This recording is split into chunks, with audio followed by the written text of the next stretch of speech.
Mga day, isulat ko na lang ang presyo mga day kasi ang hirap maghanap-hanap sa cellphone mga day. Mga day, cold afternoon.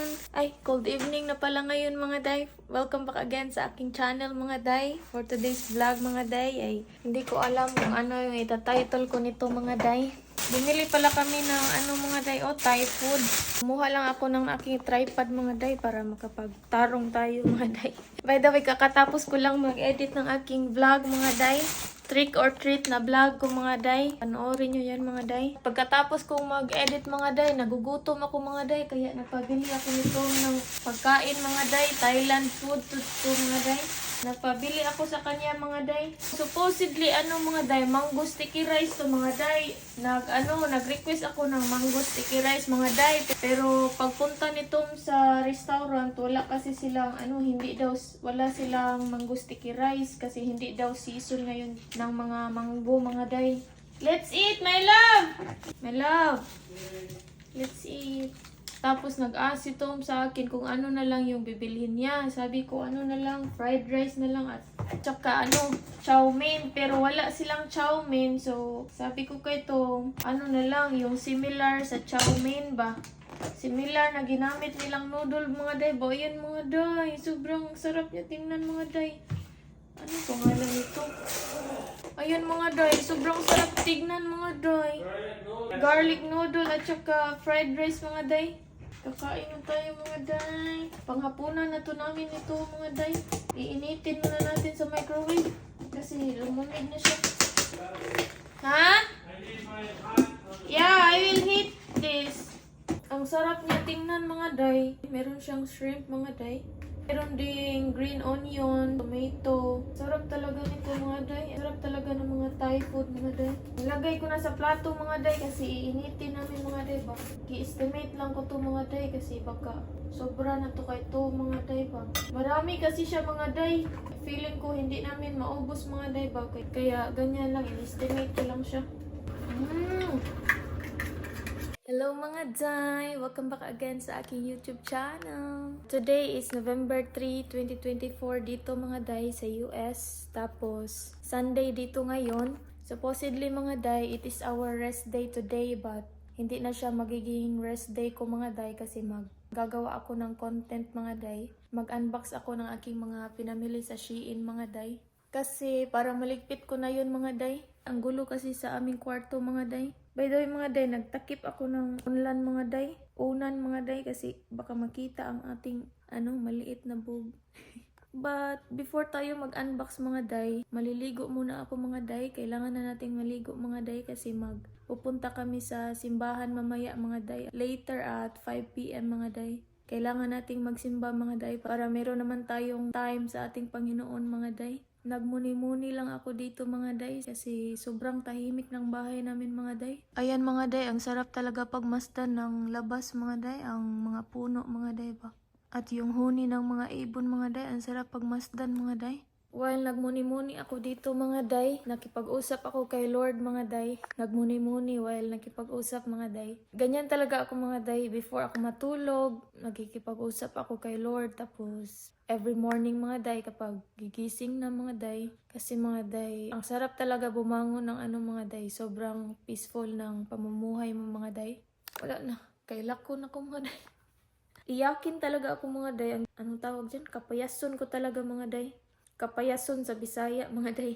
Lang talaga mga day, sobrang thankful ako sa buhay ko ngayon mga day kasi hindi ko akalain na mapunta ako sa ganitong pamumuhay mga day. Galing talaga to kay Lord lahat mga day. Sobrang sarap lang talaga gumising sa umaga mga day nang walang ibang iniisip mga day. Walang problemang iniisip mga day. Yung hindi ka magkarakara ng gigising ng maaga mga day para magtrabaho. Tapos gigising ka na lang nang walang ibang iniisip. Sobrang pasasalamat ko talaga sa Panginoon mga day sa binigay niyang buhay ko ngayon mga day kasi sobrang peaceful ng life ko ngayon mga day. Na-appreciate ko lang talaga ang mga day, buhay ko ngayon mga day. Hindi talaga ako magsasawang magdasal sa Panginoon mga day. Kaya palagi akong nagganito, kada umaga magdadasal, magpapasalamat, tapos every Sunday magsimba. Kahit naman nung nandun pa ako sa Pilipinas mga day, palagi naman akong nagdasal mga day. At Hindi ko naman kinalimutan ang pagsisimba. Dinala ko lang talaga dito ang pagiging madasalin ko mga day. Hindi naman kailangan tayong magbago mga day kahit na anong naabot natin sa buhay, anong meron tayo ngayon mga day. Still, ano pa rin tayo ba? Humble pa rin tayo kasi galing to lahat sa Panginoon mga day. Ang lahat ng to mga day ay galing sa ating Panginoon. Lahat ng meron tayo dito sa mundo mga day ay hiram lang talaga ng ating Panginoon sa ating Panginoon mga day. Ang lahat ng mga gamit ng meron tayo ngayon ay temporary lang mga day. At kapag magbago ka mga day, sa isang iglap lang mga day, mawala yan sa iyo mga day. Kaya happy Sunday mga day. Mag-affirm na kayo dyan. Charot. Charot ra mga day ha. Depende nyo naman yan kung mag-affirm kayo. Pinapa-feel ko lang talaga sa inyo na ganito kapag may affirm. Wala kang stress mga day. Hindi ka mas-stress mga day. Pero depende kasi yan mga day sa kung anong klaseng affirm ang matarget mo mga day.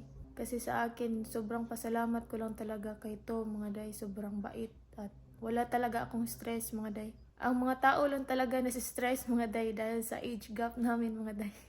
Pero ako wala talaga akong stress mga day. Wala naman akong pakialam sa edad mga day. Tsaka desisyon ko naman to sa buhay mga day ang mag-asawa ng mas nakakatanda sa akin mga day. Kaysa naman mag-aasawa ako ng Pinoy na patamad-tamad dyan mga day. Mas stress ka pa, malusyang ka pa. Kulang na lang ma-brain damage ka dyan mga day. My love, I will take a shower now. My love. Okay.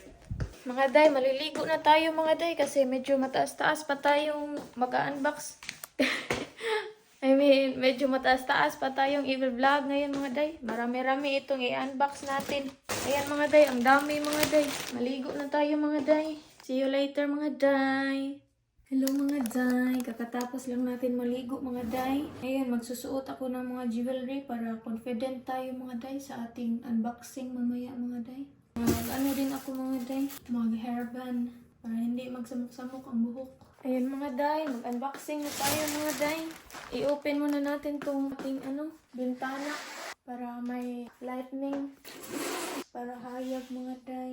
Tapos, kuha tayo ng lingkuranan, upuan. Tapos, kunin natin ang ating cellphone kasi nandito ang mga presyo sa ating pinamili. Para alam nyo mga day ba, para kung interested kayong bibili, may alam kayo sa presyo mga day. Tapos, ilagay ko kayo dito mga day. Mga day, nag-transfer ako dito sa kabilang side namin mga day kasi ang init doon sa kabila mga day. Simula na tayo mga day kasi nagugutom na ako mga day. Mga na dito, 1:37 PM na mga day. Ang asawa ko ang nagluluto ng aming lunch mga day kasi alam niyang nag-vlog ako mga day. So, mag-start na tayo mga day. Ano kaya to? Wow! Short mga day from Shein. I-check natin ang presyo mga day. Mga day, isulat ko na lang ang presyo mga day kasi ang hirap maghanap-hanap sa cellphone mga day. Isulat ko na lang dito mga day. Sa papel mga day ba para diretso-diretso na ang aking unboxing mga day. Kaya na mga day, nasulat ko na ang mga presyo mga day. Ito palang short na to mga day is $9 to mga day. Ang pagkabili ko mga day sa Shein mga day. Ang ganda ng tela niya mga day. Drawstring ang tela niya mga day. Ginunsilyo siya mga day ba. Ang tela niya mga day is drawstring crochet, parang crochet mga day ba. Tapos next mga day, ito mga day, bra mga day. Tatlo pala itong in-order ko mga day. Set na to siya mga day, ang tatlo mga day. Ano lang to mga day, $12 lang to mga day. Tatlo na siya mga day. Tapos meron siyang pad sa baba. Parang push-up bra siya mga day ba. Gumaganon talaga yung boob mo mga day. Maganda ang tela niya mga day kasi soft mga day ba. Tapos yung dito niya, hindi naman siya sobrang sakit yung string niya dito. Meron kasing ibang bra mga day, masakit yung string dito. Push-up bra talaga siya mga day. Tapos next mga day, ito mga day, brown pants, vintage pants to mga day. Yan mga day, ang ganda niya mga day. Meron siyang 4 na button dito mga day.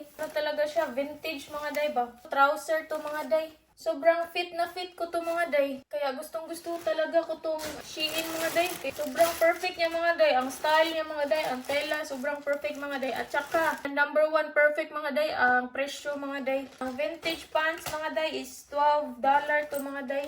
Sobrang worth it niya mga day. Ang presyo mga day is super worth it kasi hindi siya gaano kamahal mga day. Kapag sa mall ko to binili, mga $30 na yan mga day. So mga day, next mga day, polka dot necktie. $7 to siya mga day. Ang ganda niya mga day. Pang formal attire mga day ba. Sobrang ganda mga day. At saka ang tela niya mga day. Sobrang soft niya mga day. Silky mga day ba. Ano siya mga day ba. Komportable siya sa katawan. Kasi hindi siya mainit sa katawan mga day. Tag $7 lang yan mga day. Ang polka dot.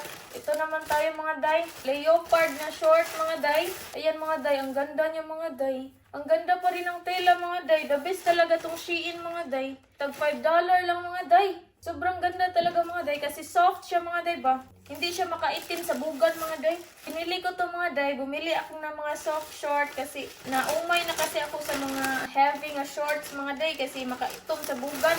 Yan ang napansin ko mga day. Parang umitim ang ang bugan ko mga day kasi since nag-start ako magsuot ng heavy na mga shorts mga day, umitim talaga ang bugan ko mga day. Kaya nagsimula na akong bumili ng mga ganito, mga soft na shorts mga day. Before mga day, nung nasa Pilipinas ako, sumusuot lang naman ako ng ng mga pajamas kaya hindi maitim yung bugan ko. So, sobrang ng bugan ko mga day, puti. Tapos sobrang soft niya tingnan mga day ang bugan ko mga day. Nung dumating ako dito sa US, sumusuot na ako ng mga shorts, mga ganyan. Kasi minyo na tayo mga day. Meron na akong asawa mga day. Kailangan natin magpa-sexy araw-araw mga day. And then, ito mga day, next mga day. Ano to siya mga day? Dress to mga day. Pang Disneyland mga day ba? Binili ko to mga day kasi ito ang susuotin ko sa Disneyland. Tag $22 to mga day. Sobrang cheap talaga sa Shein mga day. Grabe mga day, ang ganda ng tela. $22 lang day, imagine. Dress na yan mga day. Next mga day, another tops mga day. Ito mga day, black and white tops. $9 to mga day. Sobrang worth it niya mga day kasi ang ganda ng tela. Ang mga clothes sa Shein mga day, quality talaga mga day. Tapos ang presyo, ang mura mga day. Ayan mga day, Shein. $9 lang mga day. Grabe. Hindi ka talaga manghihinayang mga day. Next mga day, another tops mga day. White necktie. $8 to mga day. Necktie to mga day. Ganyan mo to mga day. I-ribbon mo to mga day. Ganyan. Sobrang ganda niya mga day. Hindi talaga ako naghinayang sa mga in-order ko mga day. Next mga day, home short. Another soft short mga day. Pangbahay mga day. Ayan mga day, ang ganda talaga mga day. Ang picture niya mga day, tsaka yung reality nga tela mga day is very the same mga day. What you see is what you get talaga mga day. Tag $5 lang mga day. Sobrang worth it talaga mga day kasi ang ganda ng tela mga day. Ito talaga yung mga day, nasa picture mga day. Next mga day, ito mga day, brown long pants to mga day. Another trouser mga day. Tag lang mga day, $13 mga day. Ayan, ang ganda niya mga day. Pang formal attire mga day ba? Meron siyang mga day, meron siyang belt mga day. Pang elegant talaga ang belt niya mga day. Tag $13 lang yan mga day. Wala na mga day. Meron pa pala akong mga day, in order din na Halloween accessories mga day. Kunin ko muna mga day. Ayun mga day, ang mga in-order ko na Halloween accessories mga day. Parang totoong mga day. Totoong knife mga day. Nabayad namin nito mga day. Lahat is $40 mga day. Ito, 15 to lahat ng mga accessories mga day. Yan lang ang ating unboxing for today mga day. Thank you so much for watching mga day sa ating unboxing video. Let's eat my love! My love! Yeah. Let's eat! Okay. Kain na kami ng lunch mga day. Tapos magsimba kami mamaya later at 5 p.m. mga day. Ayan mga day, nagluto si To mga day ng manok. Wow! Yummy! Thank you my love. Siya ang nagluluto nito mga day kasi busy ako sa pagbablog. Thank you my love. Nagluluto rin siya ng kanin mga day. Siya talaga ang kusang nagluluto nito mga day. Kain muna kami mga day. Wow! Yummy! May sabaw-sabaw mga day. Kain muna kami mga day. Magsimba kami mamaya. Kumain to mga. Thank you.